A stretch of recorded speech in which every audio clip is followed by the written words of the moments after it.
Magsisimula ang ating kwento sa dakilang si Yanzi, isang kilalang Dragon Master, sa kabila ng lahat ng kabutihang nagawa niya para sa lungsod, nawalan siya ng kapangyarihang mamuno, nadungisan ang kanyang pangalan, at nadamay pa sa kahihiyan ang mga sundalong nasa ilalim ng kanyang pamumuno.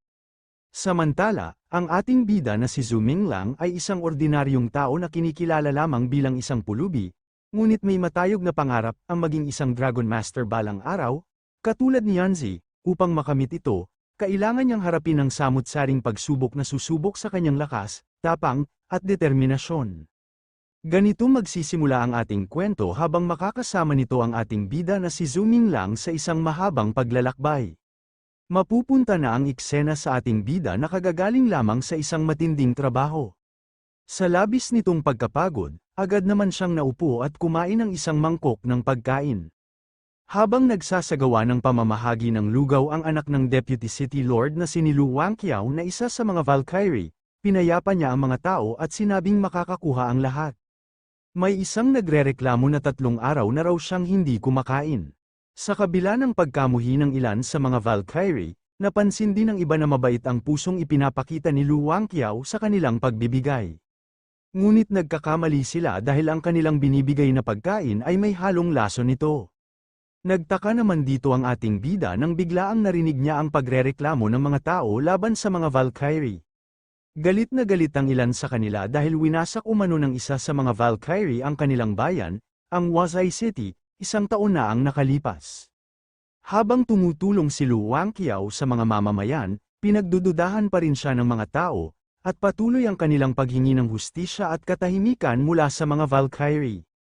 Pagkatapos makakain ng ating bida ng isang mangkok ng pagkain upang maibsan ang kanyang pagkapagod, laking gulat niya nang malaman na may lason pala ang kanyang kinain, sa kanyang isip ay hindi niya inakalang ang simpleng lugaw ay maaaring maging mapanganib.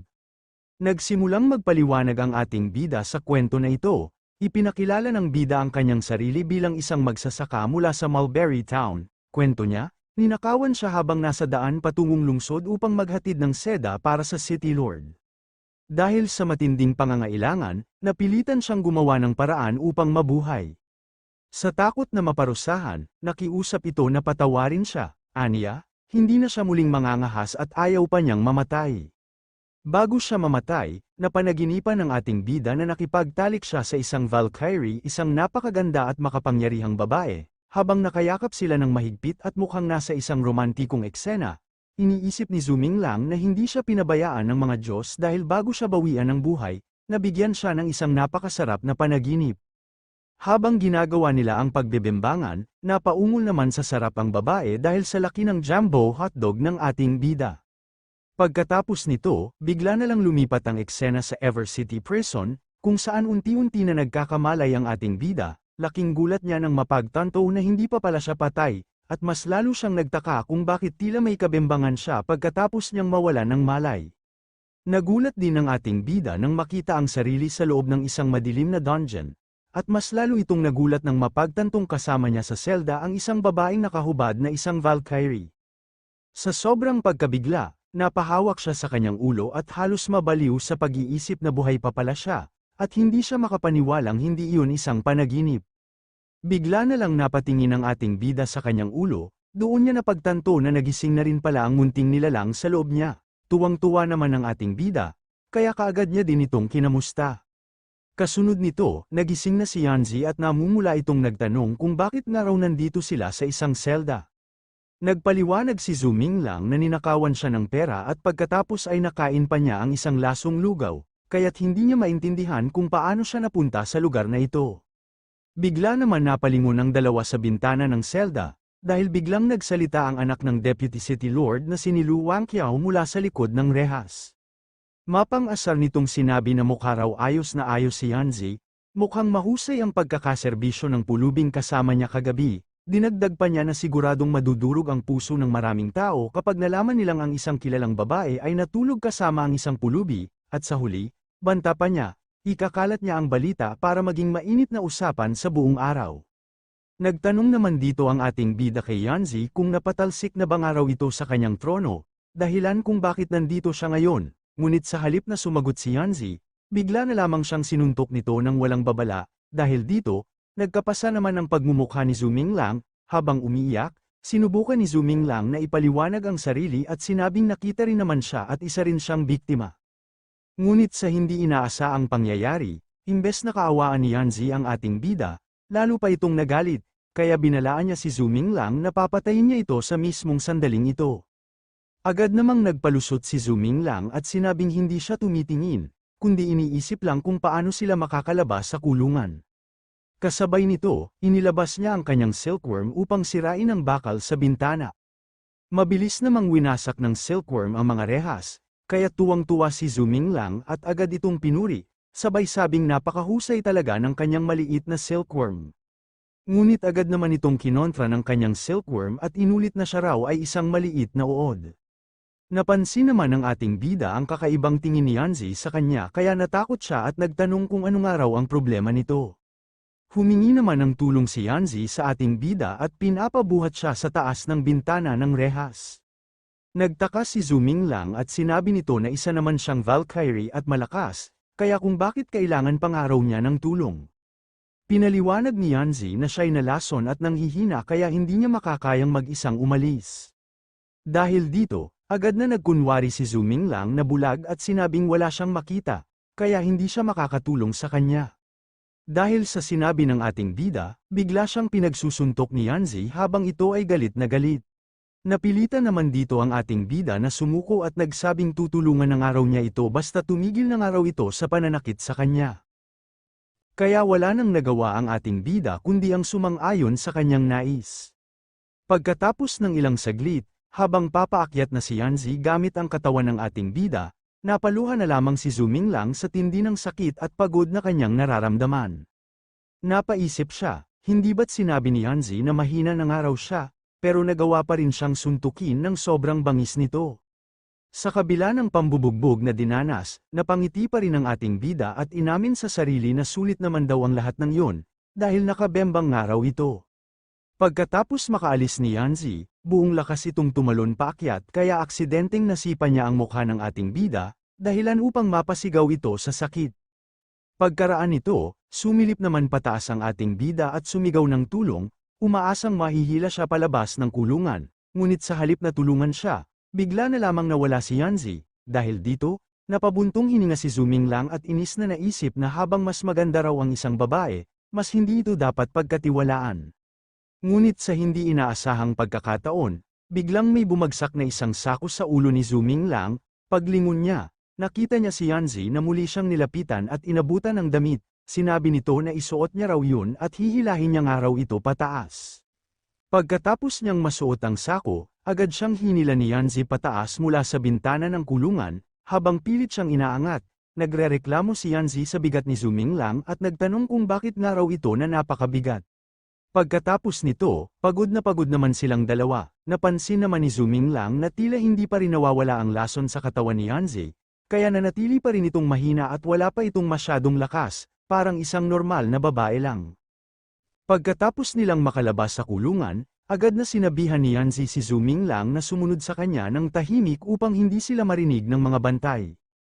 Tumungo sila sa gilid ng pader at nagsimulang itulak ni Yanzi ang isang malaking bato para buksan ang lagusan palabas ng lungsod.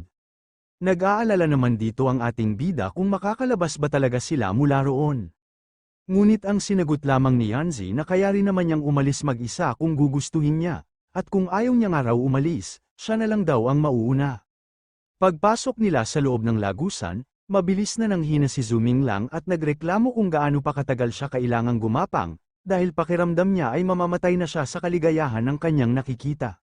Sinabihan naman siya ni Yanzi na wala na talaga siyang lakas, kaya hindi na raw nakapagtataka na isa siyang pulubi. Napahiya tuloy ang ating bida at nagdahilan na lamang kay Yanzi na pagod lang siya kaya ito ay nahihirapan, pero sa totoo lang, hindi siya talaga pagod, nanghihina lang siya dahil sa tanawin na nasa harapan niya. Sa kabilang bahagi ng kwento, sa gitna ng kaguluhan, lumitaw ang isang gilded fire dragon mula sa langit, at bumuga ito ng apoy pababa, na naging sanhi ng matitinding pagsabog, habang patuloy ang pag-atake ng nilalang, ang mga tao sa ibaba ay walang magawa kundi tumakbo at sumigaw ng tulong. Walang makapigil sa halimaw na nagpapakalat ng lagim sa buong lungsod ng Ever City. Habang nagaganap ang lahat ng ito, nandito ang Deputy Lord at ang anak niya na si Lu Wangqiao, at sila ang dahilan kung bakit nasa kulungan ang ating bida. Kasabay nito, may halong pangungut siyang tinanong ng Master ng Gilded Fire Dragon sa kanila, kung nasiyahan bang araw sila sa tanawin. Bigla naman dumating si Luo Xiao mula sa kanilang likuran, at nagpakilala ito na isang kilalang Dragon Master. Dahil dito, napuno naman ng pawis ang pagmumukha ng Deputy Lord at sinabing wala naman silang alitan sa kanya. Ngunit mariin ang sagot ni Luo Xiao na hinahanap niyang araw ang isang babae. Nang hindi nila ito maisagot, pagalit niyang sinabi na masyado na siyang naging mabait sa kanila, at ang syudad na ito ay hindi na karapat-dapat pang manatili. Nakisali naman dito ang anak ng Deputy Lord, at sabi nito ang babaeng gusto ni Luo Xiao ay marumi na, at naging pinakamababa sa lahat ng babae dahil natulog ito kasama ng isang pulubi. Idinagdag pa niya na siya ay malinis, elegante, at marunong magpatakbo ng lungsod. Inalok pa niya ang sarili niya kay Luo Xiao, sinabing kung papayag ito, maaari na silang ikasal sa araw na ito. Ngunit lalong nagalit si Luo Xiao, kaya bigla niya nalang sinakal ang babae, at pagalit niyang sinabi na kung ang babaeng mahal niya ay hindi na raw perlas sa paningin ng iba, ang babaeng nasa harap niya ngayon ay wala ring pinagkaiba sa maruming putik at buhangin. Ngunit sinusubukan pa rin kumbinsihin ni Lu Wangqiao si Luo Xiao na kalimutan na ang isang babae. Aniya, ang babae raw ay natulog kasama ang isang pulubi sa loob ng isang gabi kaya naging pinakamababa at pinakamarumi sa lahat ng kababaihan, kaya't nagtaka siya kung bakit patuloy pa rin itong iniisip ni Luo Xiao. Dahil dito, lalo lang nagalit si Luo Xiao, sa tindi ng kanyang puot. Pinakawalan niya ang isang napakalakas na apoy na bumalot sa buong paligid, sa gitna ng naglalagablab na apoy, hawak-hawak pa rin niya ang babae, ngunit ngayon, halos wala na itong saplot at puno ng sugat ang katawan. Walang awa niyang iniangat si Lu Wangqiao sa ere gamit ang isang kamay, na para bang ipinapakita ang lubos niyang pagkagalit. Ngunit sa kabila ng sitwasyon, natutuwa pa rin si Lu Wangqiao, tila nagagalak sa kabila ng kanyang kapighatian. Nagtanong naman dito si Luo Xiao kung bakit nga raw ito tumatawa sa kabila ng kanyang sitwasyon. Ngunit imbes na matakot, tumawa pa ng napakalakas si Lu Wangqiao, at sabi din ito, kahit naging malakas na si Luo Xiao, hindi pa rin siya pinansin ng babaeng mahal niya noon, bago pa man siya maging Dragon Master, wala siyang halaga sa mga mata ng babaeng yun, ginawa raw ni Luo Xiao ang lahat para mapansin siya, pero trinato lang siya nito bilang alipin. At ngayon na bumalik si Luo Xiao bilang isang malakas na tao, umaasa siyang mapahanga ang babaeng mahal niya, ngunit huli na ang lahat. Ibinunyag na ni Lu Wangqiao na winasak na niya ang reputasyon ng babaeng minamahal ni Luo yun. Araw at gabi raw ay kasama na ito ng isang pulubi, hubot-hubad sa mga bisig nito. Dahil sa sinabi ng babae sa kanya, halos mabaliw na si Luo Xiao sa kanyang narinig, napasigaw ito sa galit at pinagmumura nito ang babae, hanggang sa tuluyan niyang pakawalan ang kanyang nakakakilabot na puot, at walang pag-aatubiling sinubukang paslangin ang babae. Pagkatapos paslangin ni Luo Xiao si Lu Wangqiao, hindi pa rin hamupa ang apoy ng kanyang galit. Habang binibigkas niya ang pangalan ni Lianzi, ang kanyang damdamin ay muling sumiklab, sa gitna ng kaguluhan, nagpakawala siya ng matinding enerhiya, at buong determinasyon niyang sinabi na si Yanzi ay para lamang sa kanya, dahil dito, nagdulot siya ng malaking kapahamakan sa paligid. Bumalik na ang kwento sa ating bida, sa gitna ng naglalagablab na apoy at kaguluhan, ligtas na nakatakas ang ating bida kasama si Yanzi. Habang nakasilong sa kakahuyan, nagulat sila sa tanawing may Dragon Master na sangkot sa labanan, buti na lang daw at nakalabas sila agad mula sa kapahamakan. Habang nagpapahinga, tinanong ng ating bida si Yanzi kung ano ang balak nito sa susunod. Dahil tiyak na hahanapin siya ng kanyang mga kaaway kapag nalaman nilang tumakas siya, kaya inaya niya si Yanzi na sumama muna sa kanyang tirahan habang hindi pa ito lubusang nakakabawi ng lakas. Pumayag naman dito si Yanzi at hindi na ito nagdalawang isip pa. Makalipas ang ilang sandali, habang tahimik ang gabi sa Mulberry Town, napukaw ang ating bida mula sa pagkakatulog, napatingin siya kay Yanzi na mahimbing pa ring natutulog, hindi niya maiwasang mag-isip ng malalim, na sa kabila ng lahat, si Yanzi ay nawalan ng kapangyarihan, nawala ang kanyang puri, at nasira ang Ever City, subalit pinipilit pa rin itong itago ang kanyang galit at kahihiyan. Para sa kanya, isa lamang siyang pulubing walang silbi, ang taong kumuha ng virginity ni Yanzi. Pagkatapos ng isang gabi ng pagpapahinga, Maagang nagising ang ating bida dahil sa masarap na amoy ng niluluto ni Yanzi. Ngunit sa hindi inaasaang pangyayari, laking gulat ng ating bida nang makita si Yanzi na nagluluto ng kanyang mga silkworm, mga alagang uod na itinuturing niyang napakahalaga at cute. Dahil dito, kaagad naman napabangon ang ating bida at napatanong kung bakit nga raw kinakain nito ang kanyang mga silkworm. Subalit sagot naman ni Yanzi, wala raw kasing pagkain sa bahay at gutom na siya, kaya napilitan siyang lutuin ang mga iyon. Habang patuloy na kumakain si Yanzi ng niluto niyang silkworm, halos hindi na makayanan ng ating bida ang makita ito, halatang apektado siya, kaya dali-dali niyang sinabi kay Yanzi na huwag na niya yung kainin at bibilhan na lang niya ito ng meatloaf sa labas. Paglabas ng bahay ni Zuming Lang, hindi niya akalaing ang isang babaeng mukhang diwata at may magandang asal ay kayang maging ganoon kalupit pagdating sa pagprito ng silkworm. Habang naglalakad siya sa bayan, nadaanan niya ang isang matandang guro na nagtuturo sa mga bata. Sabi ng matanda, sa mundong ito ang pinakamarangal sa lahat ng nilalang ay ang dragon, may mahiwagang kapangyarihan sa mundo na nagbibigay sa lahat ng nilalang ng pagkakataong maging dragon. Ayon sa alamat, bawat nilalang ay may kanya-kanyang dragon gate at kapag nalampasan nila ito, maaari silang maging isang tunay na dragon. May mga tao naman na nagsasaliksik tungkol sa batas ng pagbabagong anyo bilang dragon at tumutulong sa mga nilalang na may potensyal upang makatawid sa Dragon Gate. Sila ang tinatawag na mga Dragon Master.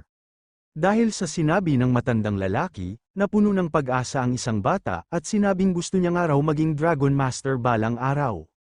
Ngunit pinaalalahanan siya ng matanda na dapat ay mabuti siya at hindi nananakit ng inosente. Sa gitna ng usapan, nabanggit ng matanda na may balita raw kamakailan na ang mga batang espiritu ay mahilig kumain ng silkworms, kaya kapag may batang espiritong nakita na kumakain ito, dapat daw itong hulihin dahil mataas ang posibilidad na maging dragon ito. Kasabay nito, napag-alaman ng ating bida na tumaas na pala ang halaga ng silkworms at nagiging mayaman na ang bayan nila dahil dito. Nataranta ang ating bida at halos maluha ito dahil halos nga raw nakain na ni Yanzi ang kanyang mga silkworm. Pagka-uwi ng ating bida, dala-dala pa niya ang meatloaf na binili niya kay Yanzi. Tinawag niya si Yanzi, ngunit wala na ito sa loob ng bahay.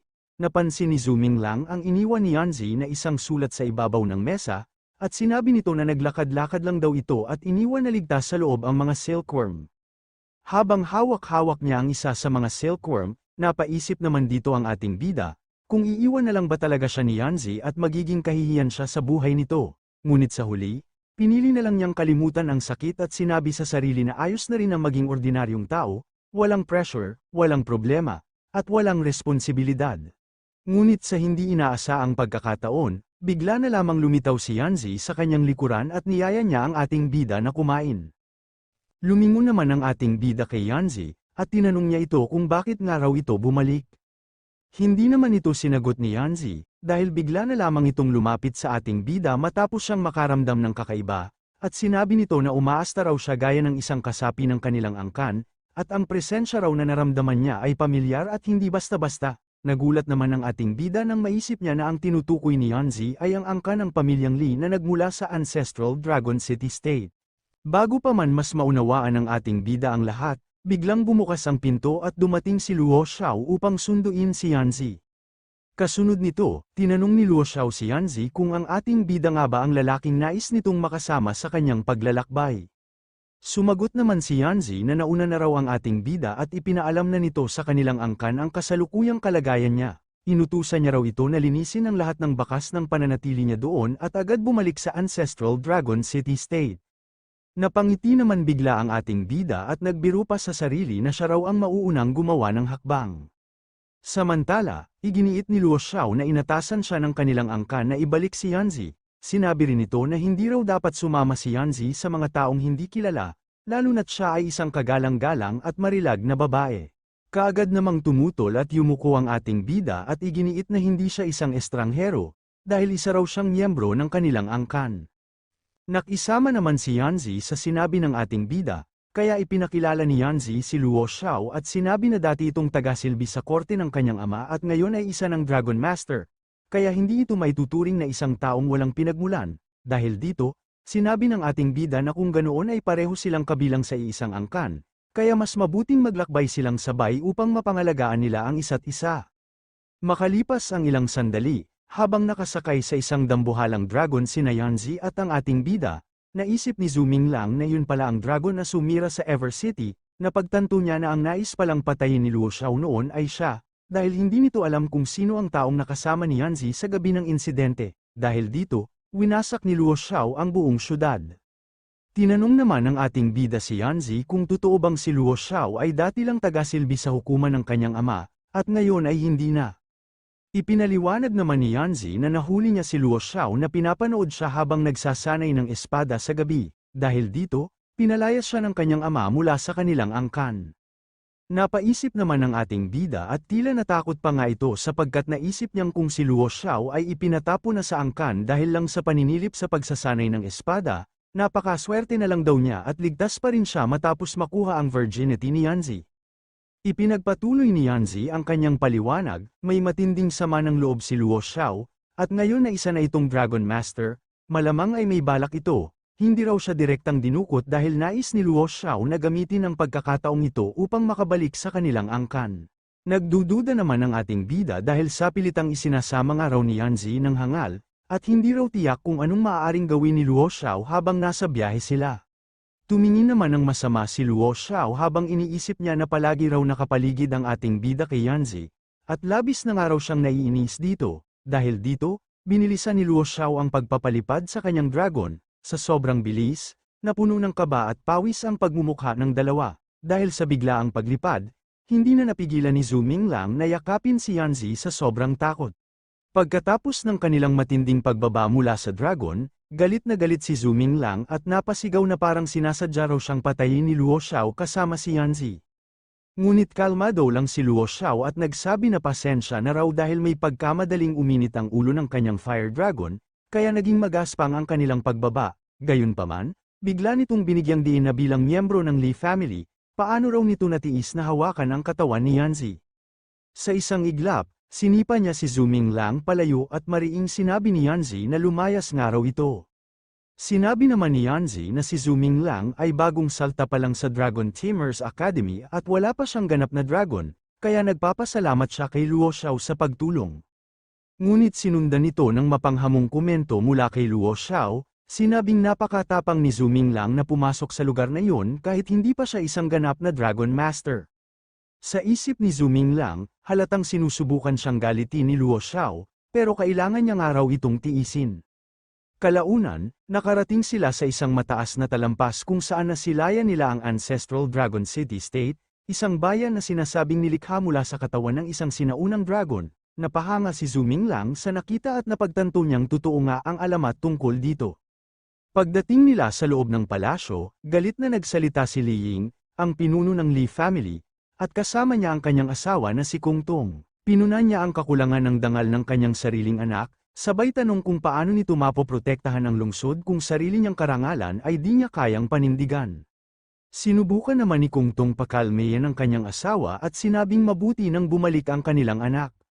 Ngunit sa galit ni Li Ying, nabasag niya ang hawak niyang isang bagay, na tahimik na lang si Yanzi habang tahimik na tinatanggap ang mga nangyayari kahit na nagkaroon na ito ng sugat sa kanyang mukha.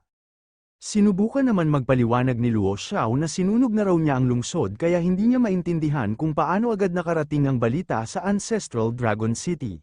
Pero pinutol agad siya ni Li Ying, galit na galit at sinigawan siyang tumigil dahil hindi raw siya ang dapat magsalita. Sa sobrang takot nito, napuno naman ng pawis ang pagmumukha ni Luo Xiao at napaluhod na lamang ito. Sinubukan naman ipagtanggol ni Kung Tong ang kanyang anak sa kanyang ama, na sa kabila ng kahihiyan, ay may malaking ambag pa rin si Yanzi sa digmaan at pagpapalawak ng teritoryo nila.